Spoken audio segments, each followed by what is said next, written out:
was Sigmund Freud. Talked about it. And for that reason, a lot of people hate Freud. They despise Freud because he talks about sex and the fact that we are sexual beings most of our lives. But that's Sigmund Freud. Researchers have only collected data on the prevalence of different kinds of sexual behavior since the mid-1900s. This is really kind of interesting. I mean, literally since the mid-1900s, when they started writing anthropological texts dealing with people's different sexual responses, it caused quite a controversy. One of the first anthropologic books was the sexual practices of the Tobrian Islanders. They were talking about people in the South Pacific, the Tobrian Islanders. And it caused a huge conflict, as did Freud. Anytime Freud wrote a new book, everybody just got up in arms. They were screaming that he was making our children dirty. And wait a minute, I didn't finish the other chapter, did I? I didn't finish the other chapter. Let me go back. Well, let me finish this slide first. Since the perspective of sexuality became more open, the DSM system adopted broader views of sexual variations and dysfunctions. If you look at the DSM-3, it was the first DSM, it was the first time that psychologists admitted that homosexuality wasn't a mental illness. Before that, it was a mental illness. If I have a textbook downstairs from 1976. It calls cross-dressing and homosexuality a mental illness. As strange as that seems today, that's just the way it was. Sexual variations are no longer considered deviations or disorders a priori.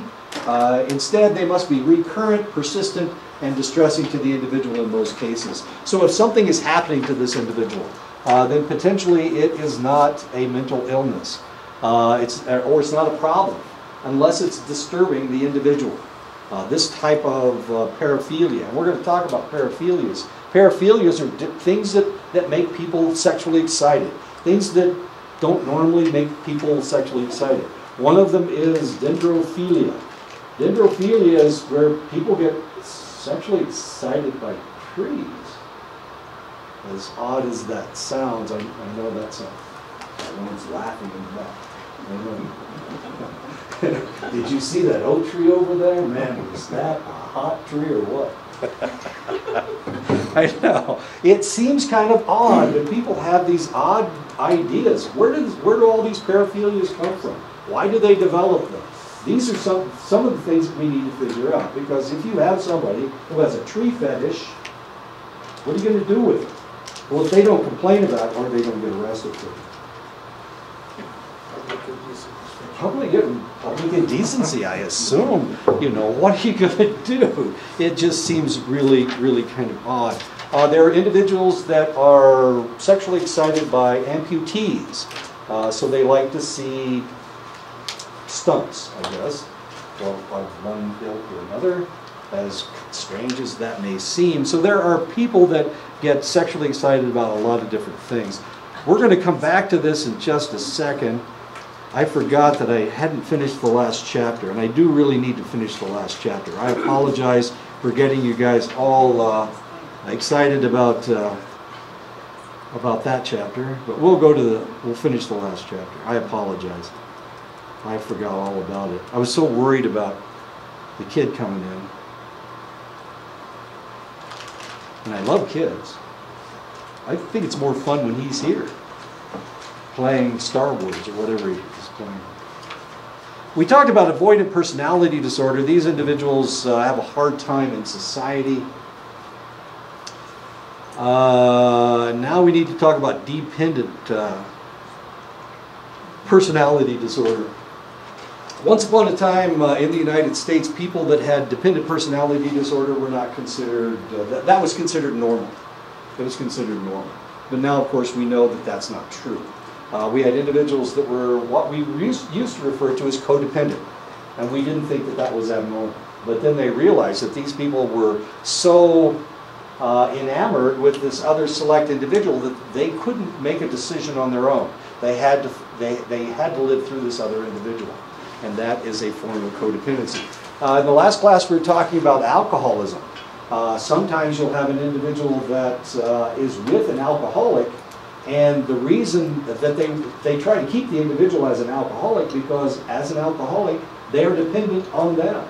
And this is a form of codependency. They need their dependency in order for their self-esteem to be strong enough for them to survive. And this is known as codependency. People with dependent personality disorder have persistent excessive need to be taken care of and to take care of others. Remember, this is a codependency situation. So if the woman, if the female in the relationship needs the man to be dependent on them, they will do things to make him dependent on them. And this is a form of codependency. Eventually, he won't be able to wash his own damn clothes because he doesn't know how to turn on the washing machine. He won't be able to cook his own food. This is a form of codependency. Now, he's relatively non-functional. He can't live on his own. He has to live with this other individual, and she has made him that way because she has made him codependent. As a result, they are clinging and obedient. They fear separation from their parents and their spouse or whoever they are having a close relationship with. And this is known as dependent personality disorder. People with dependent personality disorder rely on others so much that they cannot make the smallest decision for themselves. These individuals feel completely helpless and devastated when close relationships end, and they tend to quickly fill the void with another relationship. Let me tell you a quick story. I had a friend when I was in, I know, I had a friend. Everybody's shocked. I'm sorry, I had a friend when I was in the service. And this guy had a baby. Well, he didn't have a baby, his wife had a baby. And then, like 3 weeks after she came home from the hospital, she took off with his best friend. I know. Okay. Now the problem was that he was from Kentucky, and being from Kentucky is not a problem, right? Okay. Except he had never been trained or taught to do anything. He couldn't cook, he couldn't wash, he couldn't change the baby's diaper. He learned how to change the baby's diaper. I was really proud of him when he did. Here, I was a single parent at the time. And I had 2 kids. And one of them was still in diapers, and I'm just giving him the big horse laugh every time he says, well, the baby had a bowel movement, and I had to take him next door. I had to take her next door. It was a little girl. I had to take her next door to get my neighbor to change the diaper. He never did learn to change poopy diapers. I know. Well, not while I knew it. He was codependent. She had made him codependent. She didn't want to have a baby. Well, I guess she wanted to have a baby until she had one. She wanted a baby until she had to take care of the baby. And then she didn't want it anymore. It was kind of this, and of course, she was madly in love with his best friend, who used to come over all the time. I know. It's really kind of odd. Anyway, so he couldn't even change a diaper, couldn't cook, couldn't boil water. Now, okay, so he can't change poopy diapers, right? So where in the world did I meet this guy? Where were we working in the laboratory when he couldn't change a poopy diaper? We were working in parasitology. We used to get stool samples all the time, and we had to process those stool samples. So he couldn't smell his own baby's feces, but we had all these containers full of human feces. I thought that's stupid. It doesn't make any sense. But he was a codependent. He just wanted her to come back so she would take care of him again. And that was what he was talking about. She never did come back, by the way. Not that I'm aware of it. These individuals feel completely helpless and devastated when close relationships end, and they tend to quickly fill the void with another relationship. And just like he did, he tried to steal his neighbor's wife because she would change the food diapers. Many cling to the relationship with partners who physically and psychologically abuse them. And of course, it's possible to do that because these people are completely dependent on that individual. Normal is them being taken care of by this person. So there is no abnormal as far as they're concerned. These individuals rarely disagree with other people. They can't because they're afraid that the person will reject them. So they have dependent personality disorder. They may allow a parent to make all their decisions for them. As far as that goes, many people with dependent personality disorder may feel distressed, lonely, and sad. Often they dislike themselves because they have no self-esteem. Their self-esteem is only interpreted through that other individual. Their fear of separation and their feelings of helplessness may leave them particularly prone to suicidal thoughts, especially when they believe that a relationship is about to end. About 2% of the population may have this problem. The problem is just as common in men as it is in women. Therapy is indicated for this disorder, especially group therapy. Group therapy works very well. There are no medications that they can take to keep people from being codependent, unfortunately. When I was teaching up north, I had a student that went to a conference, a seminar one weekend, and that seminar had to do with codependency. And I thought she was a pretty strong lady, but as it turned out, she was codependent on her spouse. And actually, she was the dominant one, and she had made her significant other completely non-functional, practically non-functional, because she did everything for her. And of course, she went to this conference, and they tried to talk her into, this guy's in his 40s, he should be able to wash his own damn dishes, that kind of thing. Of course, when you're in the military, they teach you to sew your own stuff and wash your own clothes. And they teach you to do that. Some people don't ever learn it. Anyway, dependent personality disorder. Obsessive compulsive personality disorder is very similar to anxiety disorder, obsessive compulsive anxiety disorder.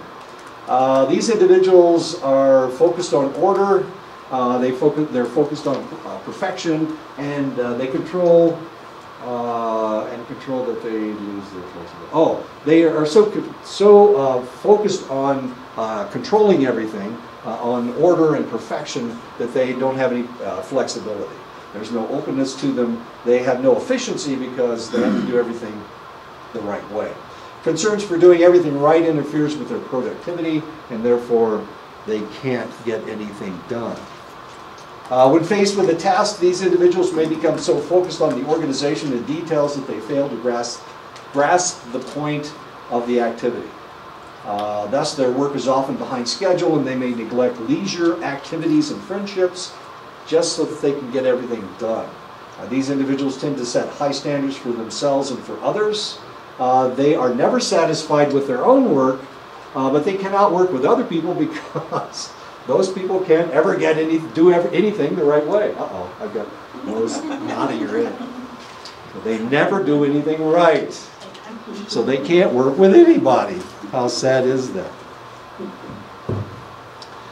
These individuals are so afraid of making a mistake they are reluctant to make decisions on their own. These individuals tend to be rigid and stubborn, particularly in their morals, ethics, and values. I told you I have a brother that came back, his PTSD manifested itself in obsessive compulsive disorder as far as driving is concerned. So he always drives the speed limit. It's kind of irritating driving with him because he's going 55, right? That's the speed limit. Then all of a sudden he comes to a town and he hits the brakes so that he's going 45 and 35 and 25. And every time he comes to a new sign, he hits the brakes so he slows down. It's really kind of irritating. That's my brother. Can't get him to drive over the speed limit. Of course, you can't get me to drive under the speed limit, so... And I swear when I get behind you and you're actually driving the speed limit.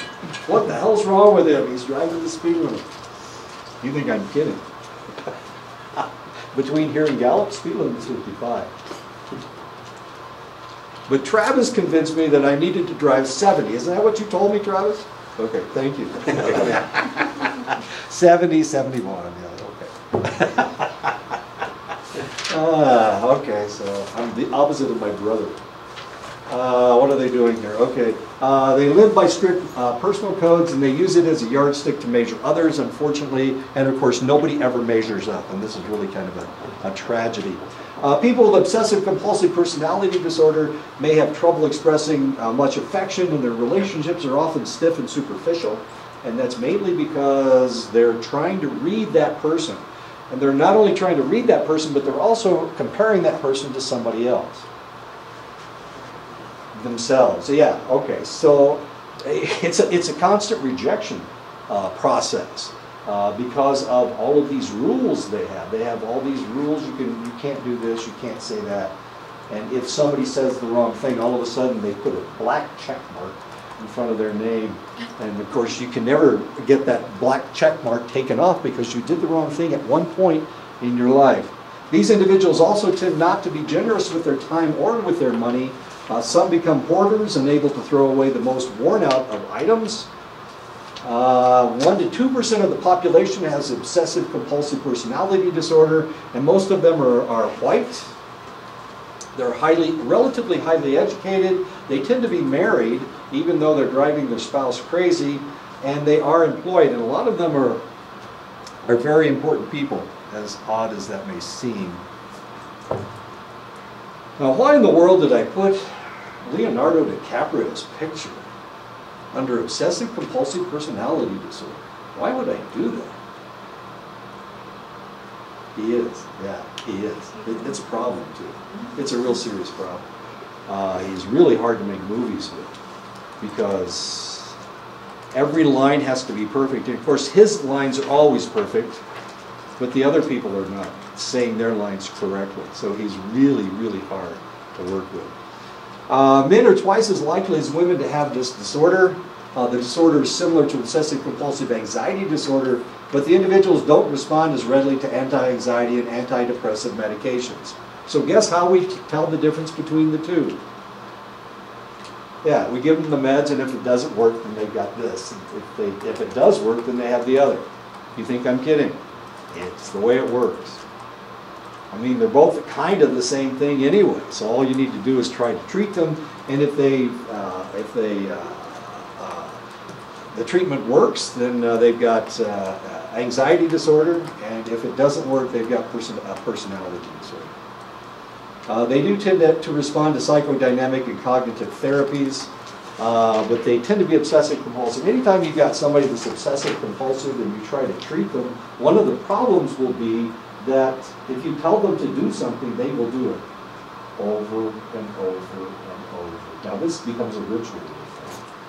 So all you're doing is creating new rituals, you're creating new obsessions. As horrible as that seems, and then you're also creating new compulsive behaviors, as odd as that may seem. Okay, there are other personality disorders that we really aren't going to talk about. These are mostly catch-all phrases that we use if we can't figure out what the personality disorder is.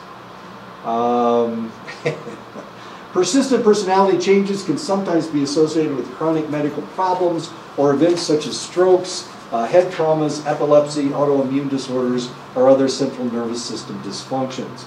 This diagnosis is appropriate when changes can be directly linked to an underlying medical condition, and so that's what we refer to it as a personality change due to another medical condition. Other specified personality disorders is a catch-all diagnosis, and this is pretty much a catch-all diagnosis. So if we find somebody that's had TBI or somebody that has epilepsy and their personality has changed, this is what we diagnose them as, or if they have an autoimmune disorder or other nervous system problems. The overlap and intermingling of personality disorders with other DSM conditions weakens the argument. Of course, I've talked about some of the things that they don't seem to go, I mean, it could be this or it could be the other, right? We've talked about some personality disorders that really could be something else. We could diagnose it as something else. This is a problem with the DSM. When they were writing, and of course this is the problem with just about all the diagnoses. I was looking at my textbook from 1976. Now actually it's from 1975. I was looking at my textbook and I realized they didn't teach us how to diagnose things. They really didn't talk about these things. And the reason is because there's so much argument going on. with psychologists. So the problem with personality disorders is the same as it is with everything else. I looked at the list of personality disorders in that textbook. This is a textbook written in 1972. And they didn't look anything like what I just taught you. So if I were teaching this class in 1975, out of that textbook, there wouldn't be, antisocial personality disorder is there, borderline isn't there. What else isn't there? Well, practically none of this stuff is there. They have cyclothymic disorder. Cyclothymic disorder has to do with bipolar disorder. And they were calling it a personality disorder. Just fascinating. This stuff changes all the time. And this is one of the things that you need to remember. Here I'm teaching you this as if it's absolute, but the reality is that nothing is absolute, especially as far as psychology is concerned. Things change over time. Personalities, the way we look at personalities change over time. One of the things that we're going to have to deal with, and I keep telling you this, one of the things we're going to have to deal with is the internet, pornography, and video games. We're going to have to deal with that in the future. There's nothing in here about pornography. Well, there kind of is in the next chapter. But that may be huge in the future. Tinder, which if I understand what Tinder is, it's an app that you can use to find your next hookup. Isn't that what? Nobody knows? I'm glad nobody knows. I want a date tonight, so you go on Tinder and it's easy to find somebody that wants to date you. Probably a prostitute, so it's going to cost you some bucks. Sorry. That's okay. It's worth every penny. Yes. So this is a problem, and this was a problem with the DSM-5. They weren't exactly sure what they were going to do, and they were arguing about what was going to happen. They took the 10 personality disorders that we just talked about, and they tried to reduce it to 6 disorders.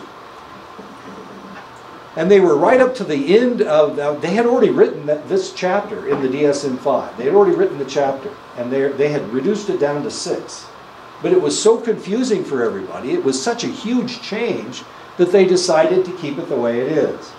And that was in the very last writing, the very last editing of this book.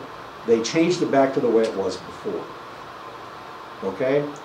So who knows what's going to happen in the future? Histrionic personality disorder, narcissistic personality disorder, they look an awful lot alike, don't they? They really do. Maybe in the future they're going to be melded together somehow. Who knows? We'll call it something else. Who knows? Maybe you guys are the ones that are going to come up with a name for it. None of this stuff is absolute. And of course, in the end, they're thinking that they're going to revamp the DSM-5. They're going to call it DSM 5.1. That's going to be the revision. But, and maybe this will all be taken care of. I don't know. I have no idea. Sorry that psychology isn't like biology or like physics. It never changes. Since the kid's not here, I'm going to go ahead and start with the chapter about sexual response. Okay. All right.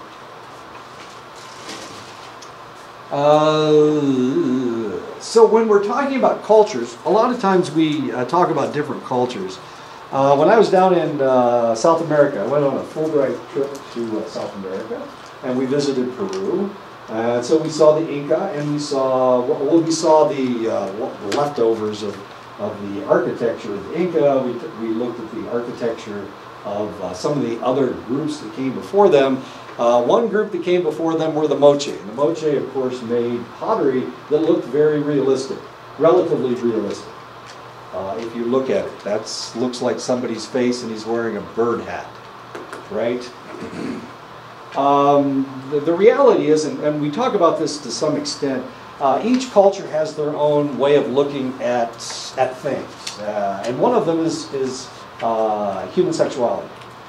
So how do the Japanese do it? Well, they don't do it the same way we do it. How do the Chinese do it? Well, they don't do it the same way we do it. Can we talk about that? Is it possible to talk about the different sexual mores of different cultures. Is that possible?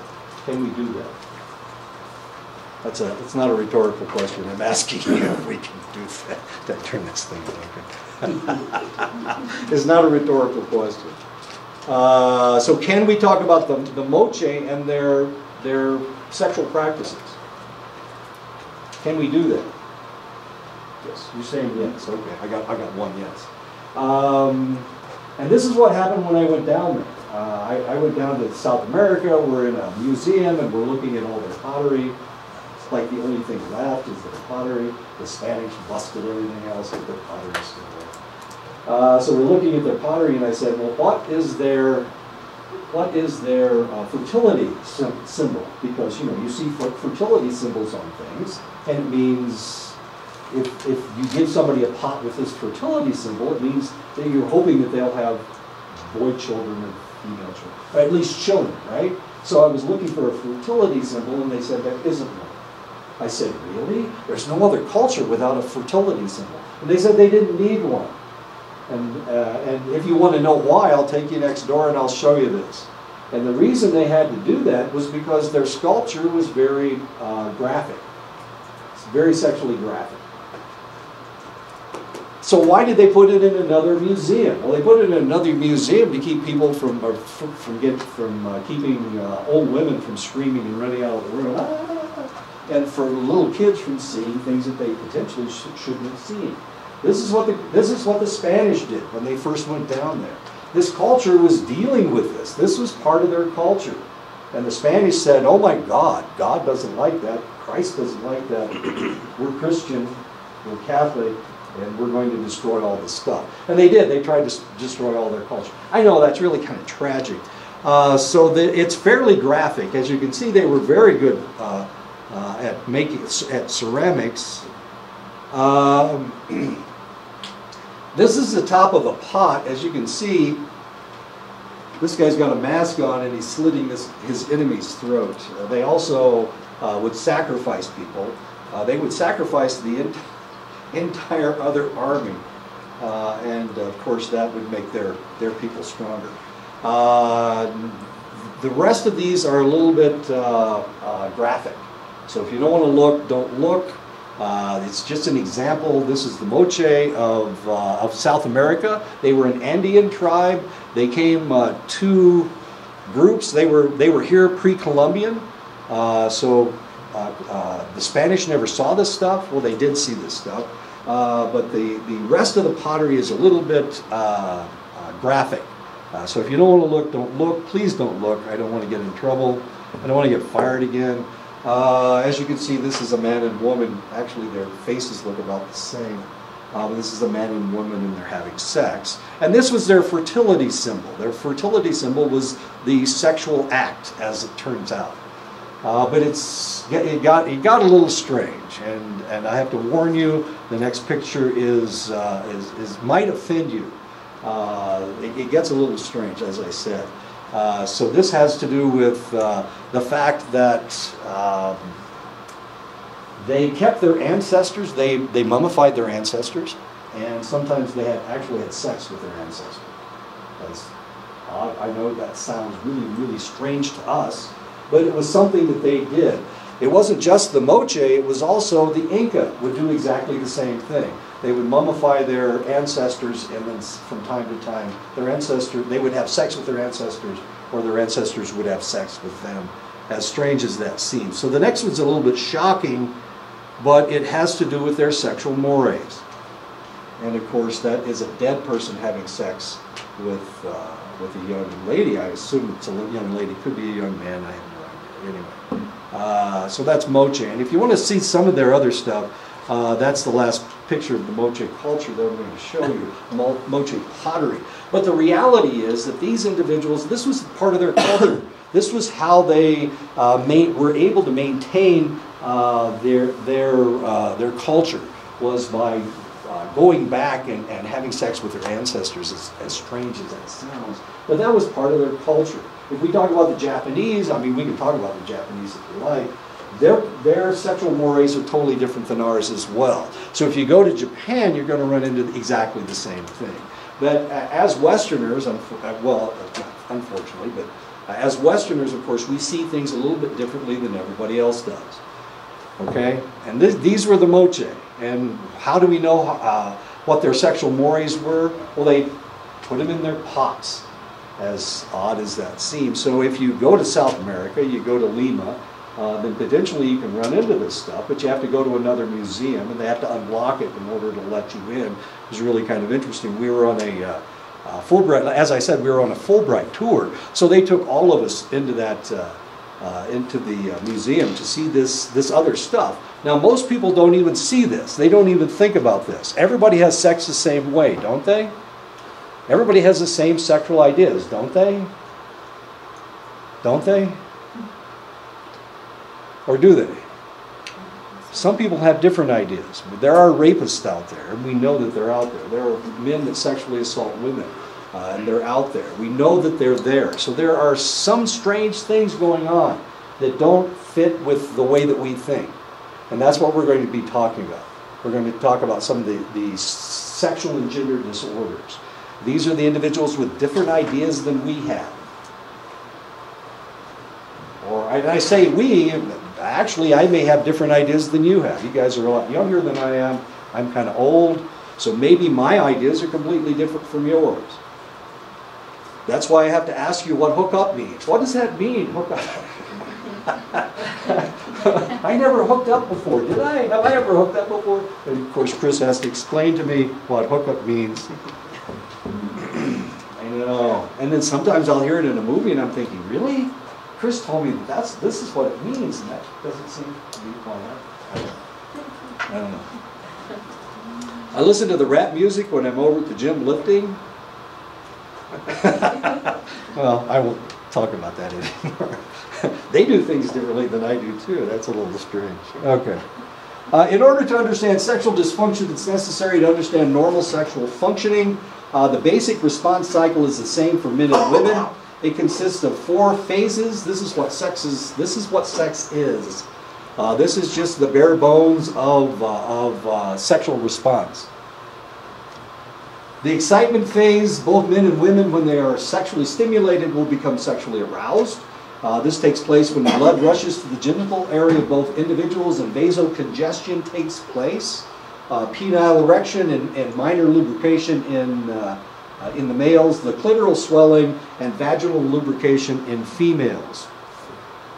The plateau phase, during this phase, sexual arousal is maintained and it's intensified. If stimulation continues, the individual will go to the next phase. If stimulation is terminated, sexual tension will gradually decrease until they return to an unaroused state.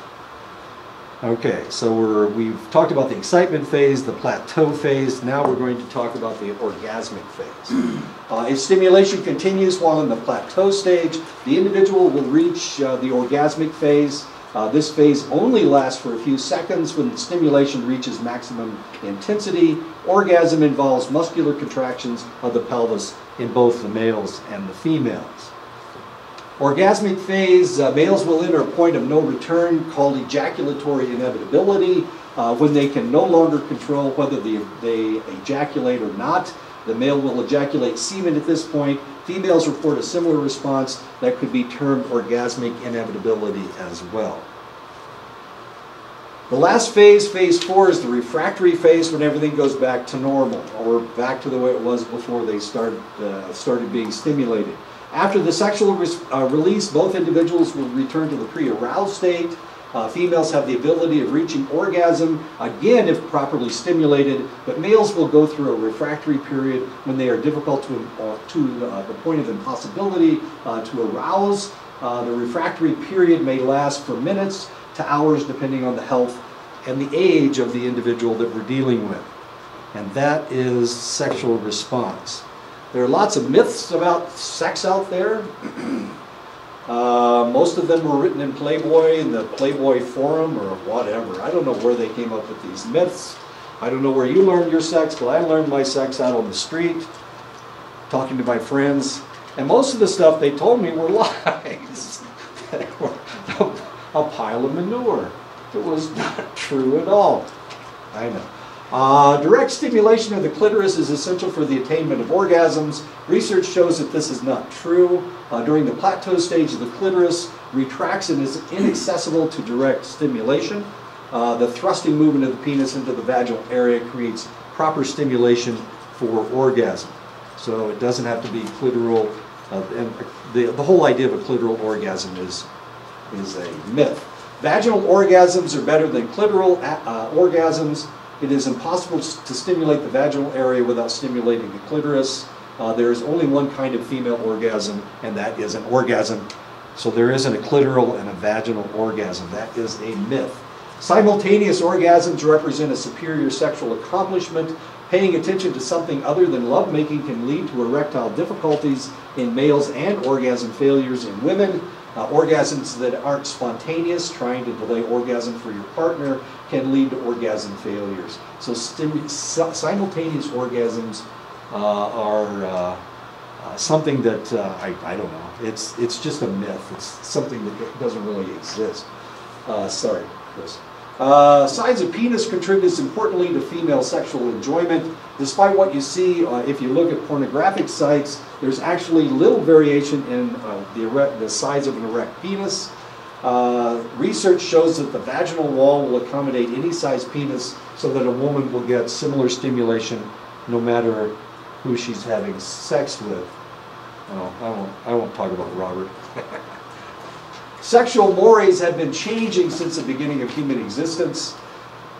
Each culture dictates their own mores, and sexual ideas tend to evolve over time.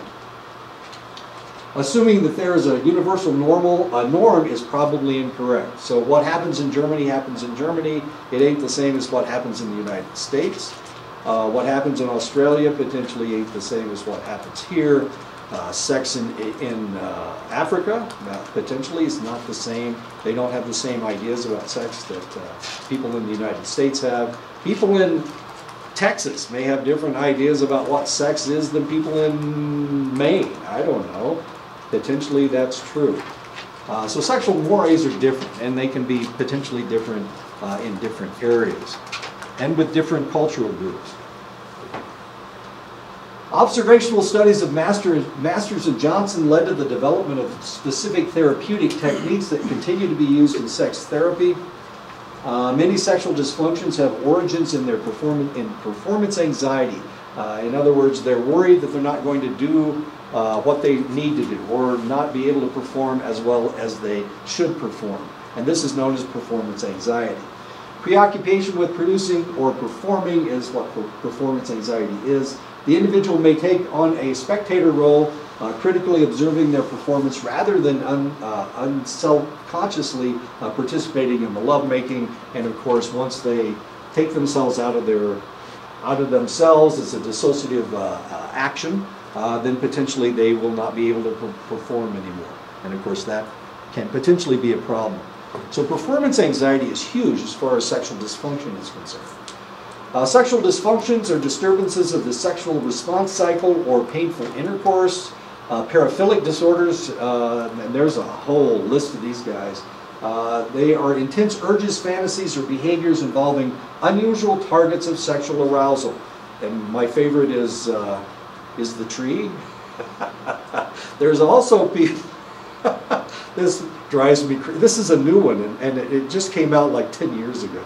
But there's one, and I can't remember what they call it, but it's where the person gets sexually excited by licking people's eyeballs. I know. That sounds painful to me. I'm sorry. I don't want to even think about somebody licking my eyeball. My eyes are watering just thinking about it. Sorry. Anyway, so that's a paraphilia. And there's a ton of them. There's just a ton of different paraphilias, as you can imagine. There are individuals that get sexually excited because of leather, plastic, rubber, all kinds of interesting things. Gender dysphoria, a strong and persistent sense of incongruence between one's assigned gender and one's gender identity. In other words, they feel like the other gender on the inside, or they don't feel like either gender on the inside, as odd as that may seem.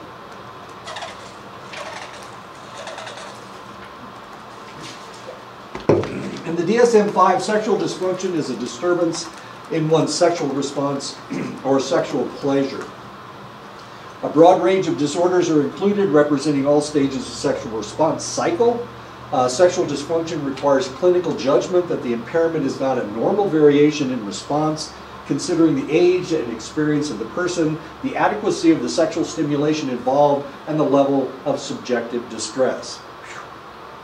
Okay, so somebody comes in and they say, sex is unsatisfying to me, some select individual, and first of all they have to figure out, well, where are you having a problem? Which phase are you having a problem in? Which stage of your sexual response are you having a problem in? Are you not getting excited? Are you having an orgasm too early? Are you not recovering properly? I don't know. The last stage is a little bizarre. But the first thing we have to do is we have to figure out if this is normal. Because potentially there is, the individual can just be responding normally. And who's to say, I mean, if I ask you, what's the normal time, how many times a month are you supposed to have sex? What's normal? I'm going to get, how many people are in the room? 10? 10 different answers. And I should get 10 different answers. It's none of my business how frequently normal is, as far as you're concerned. It's none of my business. But if you have somebody that comes in and says, my wife and I aren't having enough sex, and the doctor asks, well, how many times are you having sex? And he says, only twice a day. Is that normal or abnormal? And then the wife comes in and she says, we're having sex all the time. And the doctor asks, well, how many times are you having sex? We're having sex twice a month. So what's normal is the question. And the answer is it all depends on the couple. It all depends on the couple and their expectations. You don't have to have sex at all. Is that normal? Well, it may be normal for that select couple. I had a brother. Can I talk about my brother? His wife, after she had her last baby, she decided she was done. She was finished. She was only in her early 30s, and she didn't want to have sex anymore at all. They didn't have sex for 13 years. My brother will probably watch this, and he's getting mad at me for it. Eventually, he said, you know, I'm not happy with this. It only took him 13 years to have this argument. And she said, well, tough luck, dude, because I'm not having sex with you anymore. And she didn't. And he divorced her and found himself with somebody that would have sex with him once every 3 years or something. I don't know. Anyway, they have sex now, I guess. I'm assuming they do. But, and then guess what happened to the lady that wouldn't have sex for 13 years? She married somebody else. And now she's having sex on a relatively regular basis. I know. So it all depends on the couples. Does that make sense? I know. Lifelong versus acquired. Some dysfunctions may be lifelong since puberty. Others develop after a period of normal sexual functioning. I had an uncle.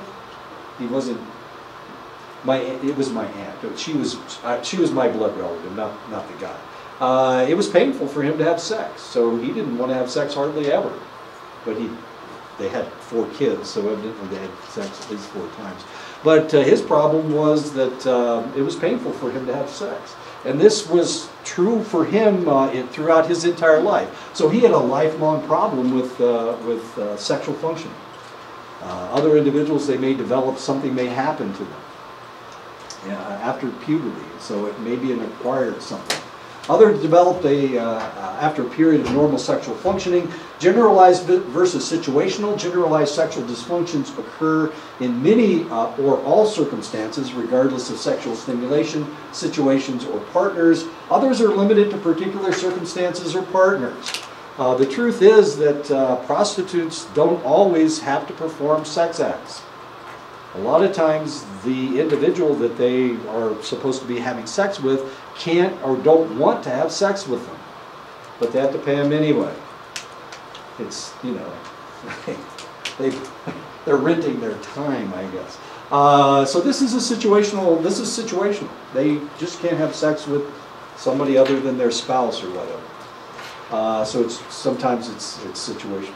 Severity, mild, moderate, or severe, based on the degree of distress caused by the symptoms. 31% of males and 43% of females in the United States will suffer from sexual dysfunction at some time in their lives. 1/3 of men and almost half of women will have a sexual dysfunction. The DSM-5 reorganized DSM-4 sexual dysfunctions. Categories are gender specific when possible, and disorders are no longer linked to parts of the sexual response cycle. Once upon a time we talked about that, but not anymore. Emphasis is more strongly placed on the degree of distress caused by the symptoms, and diagnosis requires at least 6 months. Symptoms must cause significant distress for the person, be persistent or recurrent, and not be due to another mental disorder such as depression, medical disorders such as circulatory problem, or the effect of a substance or medication. So if you're taking a medication like SSRIs, which raise your serotonin level, which tempers your testosterone level in your hypothalamus, and this individual may potentially become impotent because he cannot have sex. Well, that's a medicinal problem. It doesn't have anything to do with a sexual dysfunction. If somebody gets depressed, they usually, one of the symptoms of depression is the fact that you're fairly non-functional as far as sex is concerned. Is that a sexual dysfunction? No, it's depression. It's just one of the symptoms, the side effects of depression. And if you have circulatory problems, of course, if you're male and you have circulatory problems, then of course you cannot get an erection. Okay, this is a summary of the DSM-5 sexual dysfunctions. Delayed ejaculation. If you've had this problem for 6 months, erectile disorder, where you haven't been able to attain or retain an erection during sexual activity for at least 6 months. Female orgasmic disorder is marked delay, reduction in or absence of orgasms. Female sexual interest or arousal disorder, absent or reduced sexual interest or sexual arousal for at least 6 months. Genital pelvic pain penetration disorder, persistent or recurrent vaginal or pelvic pain during sexual activity. Male hypoactive sexual desire disorder, persistent or recurrent deficiency in or absence of sexual desire. And premature ejaculation, persistent or recurrent pattern of ejaculating before the person wishes during sexual activity. And once again, only the individual can say whether it's causing them distress. A woman's persistent or recurrent deficiency in the desire for sexual activity and in normal sexual fantasies or thoughts causing significant distress is diagnosed as female sexual interest or arousal disorder. You could say that was the problem with my sister-in-law. She's my sister. Okay. For 13 years, she didn't want to have sex. So she had female sexual interest arousal disorder. It may be generalized to all sexual activities, or it may be situational, involving only one partner or a specific activity. In other words, if she doesn't want to have sex the way he wants to have sex, then she doesn't find it sexually stimulating, then she will say no. And of course, he will complain, and he will claim that she has female sexual interest or arousal disorder. The new category encompasses women who would be diagnosed in the DSM-4 as hypoactive sexual desire disorder and female sexual arousal disorder, and now they've just put it into one diagnosis. It is a fairly common issue among women. 1/3 of U.S. females experience low sexual desire. 20% of females report arousal problems. The diagnosis is not given in the absence of significant distress. So if it's not causing you distress, which it wasn't causing her distress, she was going to see her gynecologist twice a year, and she never complained about the fact that she wasn't having sex with her husband. He was complaining to me. What do I do? All right, it was my idea that he divorced her. I thought 13 years was long enough. It was my idea. Sorry. Am I a villain in this piece? Maybe I'm the villain. The diagnosis is not given in the absence of significant distress. A person who self-identifies as asexual would not receive the diagnosis, for example. Although it can begin at any time after puberty, deficit sexual desire often develops after a period of relatively normal sexual interest. And of course, then we have a problem because now it's causing this individual distress. Condition may involve recurrent inability to attain adequate lubrication, swelling response in sexual excitement, or inability to maintain arousal long enough for completion of sexual activity. Disorder can be accompanied by orgasm disorders and may result in painful intercourse and avoidance of sexual situations. In earlier classifications, this condition was referred to as by the pejorative term of frigidity. We do not talk about women being frigid anymore. That's an old term that we don't use anymore. Male hypoactive sexual desire disorder describes a condition of recurrent deficiency in or absence of sexual desire and erotic thoughts or fantasies persisting at least 6 months and causing significant distress to the individual. Some sexual activities, including masturbation, may continue in the absence of desire. So this individual will potentially still masturbate, but he can't get aroused around a female. One of the things that we have discovered from the excessive pornography that people are viewing is that a lot of males have this problem. They are not stimulated by females. They're stimulated by the female fantasy. So they can still masturbate, but they can't have sex with a woman, as odd as it may seem. Problems with sexual desire may affect a significant portion of the older men, although the persistent lack of desire appears to characterize only a small segment, less than 2% of males aged 16 to 44. We are, like I said, we're seeing this more frequently, and it may have something to do with the excessive pornography on the internet and the styles of pornography. If you go to a pornographic site, and I'm not suggesting you do, but if you look at the list of fetishes, forms of sexual stimulation that they're using, it's huge, it's massive. Practically anything can become a sexual object, as odd as that may seem. Well, it's just not been porn. You can also see it like in marketing. There's very right. Risque and everything's more like skin. Exactly, lots and lots of skin. And women who are not normally shaped. How's that? Nobody looks like that. Humans don't look like that. But no. those dummies too. Like I'm sorry? Those human-like dummies. Oh, that those sex dolls? Yeah, those sex dolls. Sex dolls? I don't know about the sex dolls. I don't know. Well, like when I was like walking in Times Square, there was just like this huge like Victoria's Secret, just like barely. So that's what I was talking about. Oh, Victoria's Secret. The angel ladies, the ladies with wings, as odd as that may seem. If you want to understand the Japanese sexual mores, look at their pornography. It's really kind of fascinating. There's a lot of monsters are very prevalent in their pornography.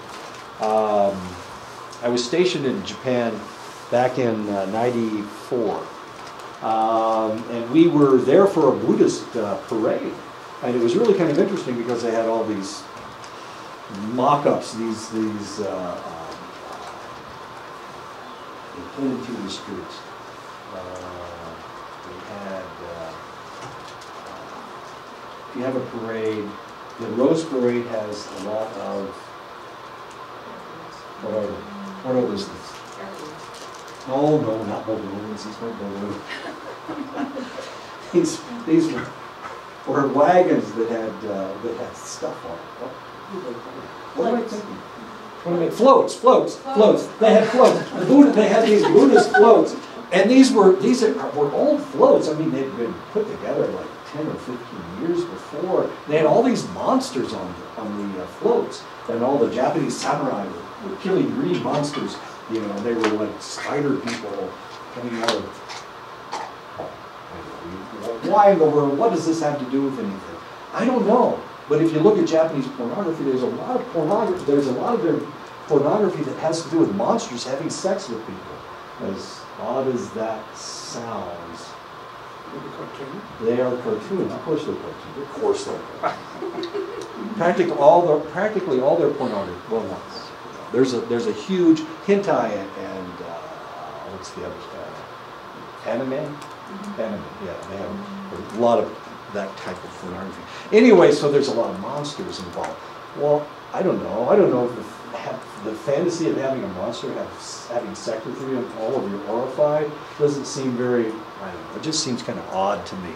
But I was seeing the same monsters on those floats, on those Buddhist floats. Now the question is, why do they have monsters on their floats? There have never been monsters in Japan, dragons in Japan. There have never been monsters. Who were these monsters supposed to be?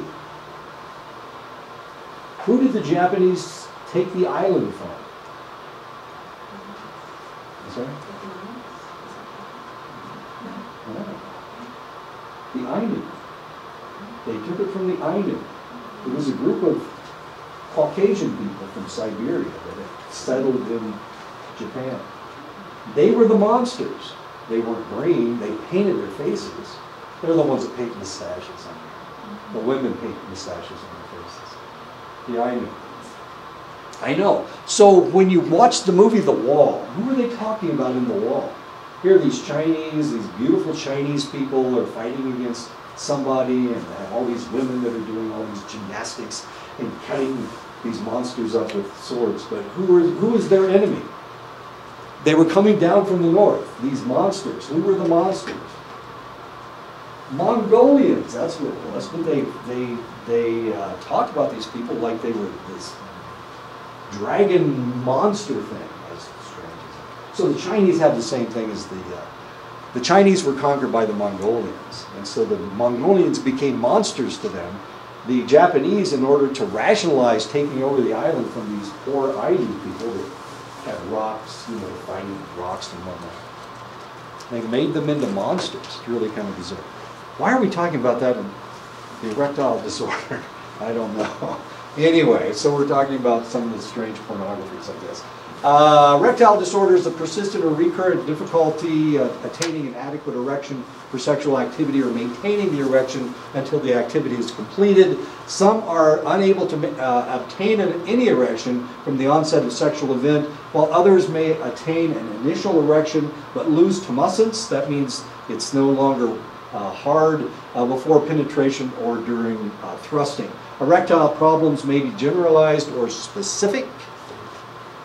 Affected men may experience anxiety about sexual performance and fear of failure. Depression and substance disorders may co-occur. National Representative Survey data suggests that 10% of males report erectile problems. 10% of males. Now, one of the things that has been happening lately is that men have been using erectile dysfunction medication, Levitra, Cialis, and Viagra. These are healthy men that shouldn't have any problems with erectile dysfunction. Here they're suddenly starting to use the erectile dysfunction medication to maintain an erection for an extended length of time. And one of the problems with this is, well, what would be the problem with that? Why should you not use a medication you know me? Why would this be a problem?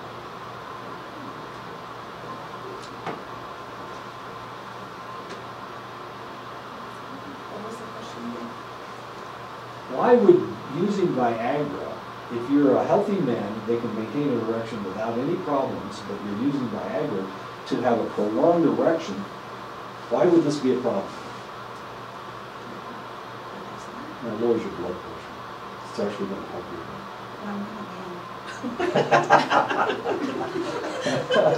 I don't know. Oh yeah. Thanks for telling me. Okay. Why would this be a problem? Did you say? I don't know. People like younger guys like using that. Sure. Why would that be a problem?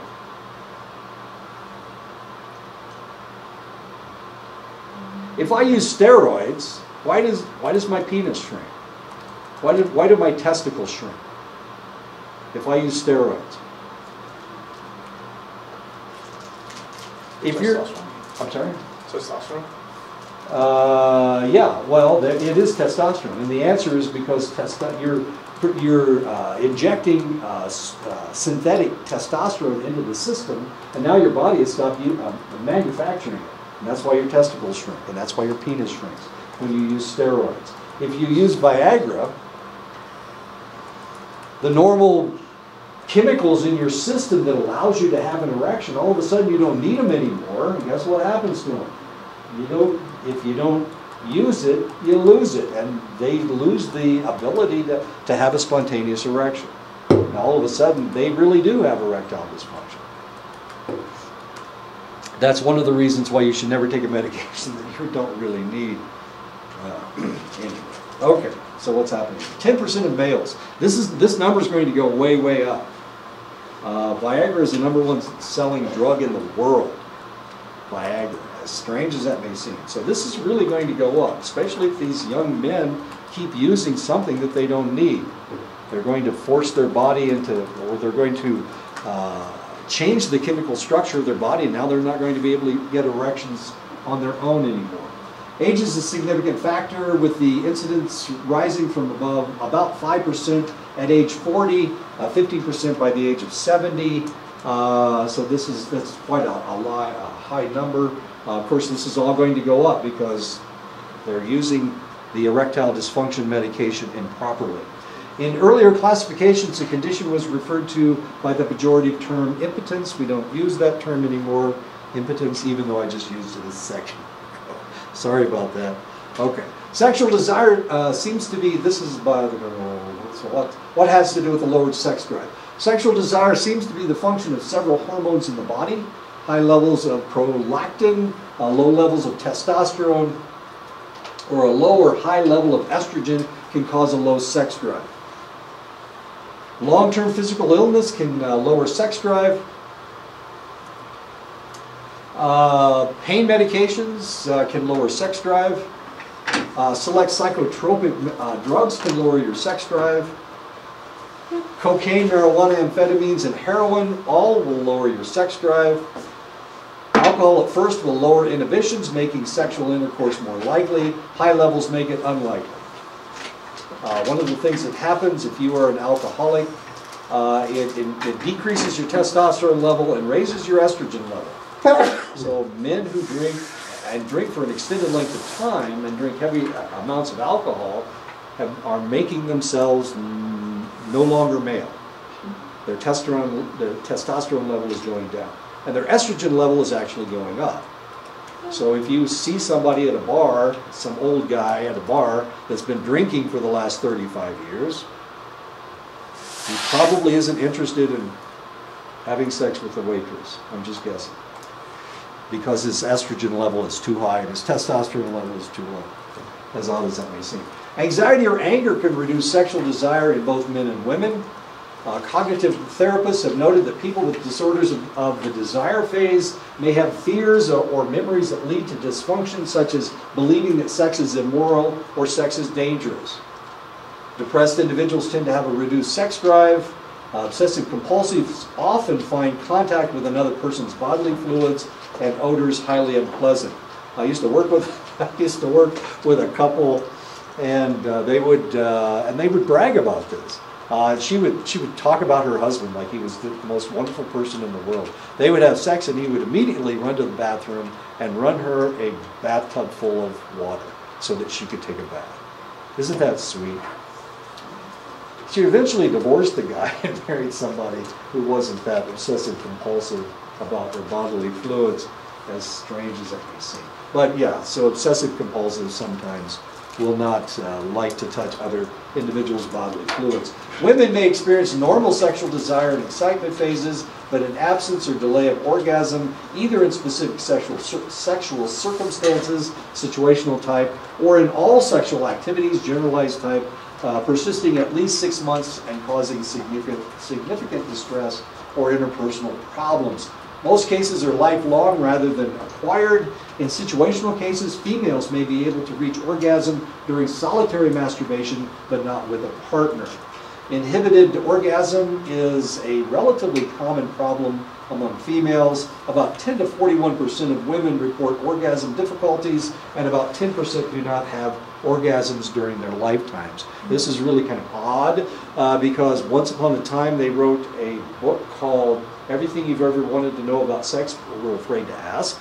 At that time, when Kinsey first did his report, what he reported was that only about 5% of women had orgasms.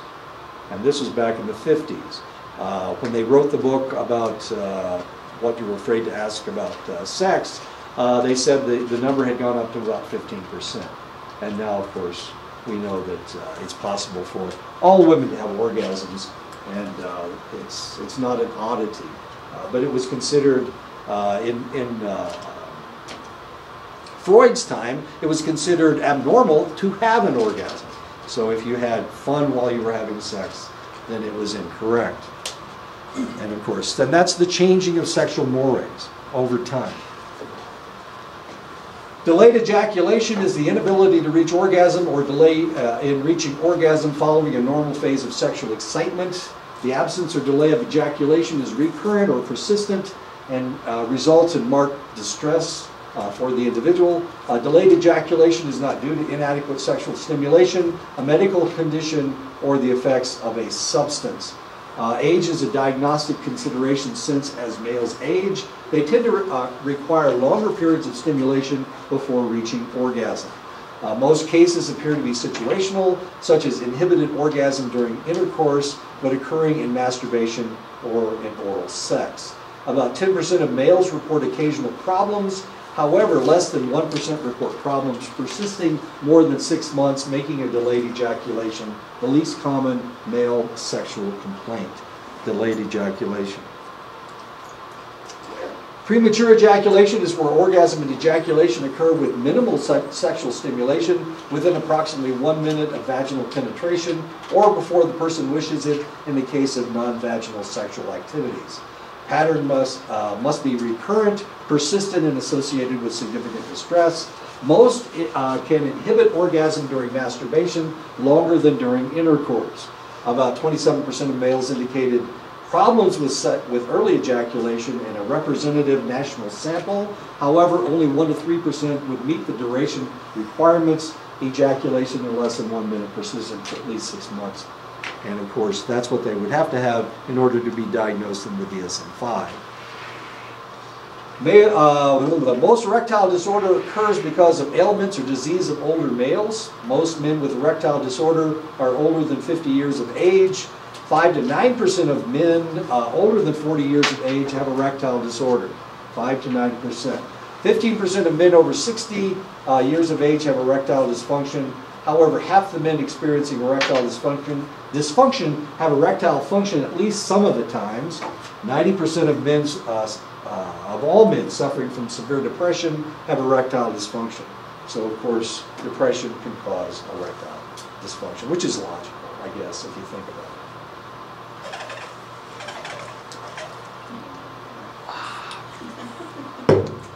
So what causes erectile dysfunction? Since erections are functions of the circulatory system, any damage to circulation will cause erectile dysfunction.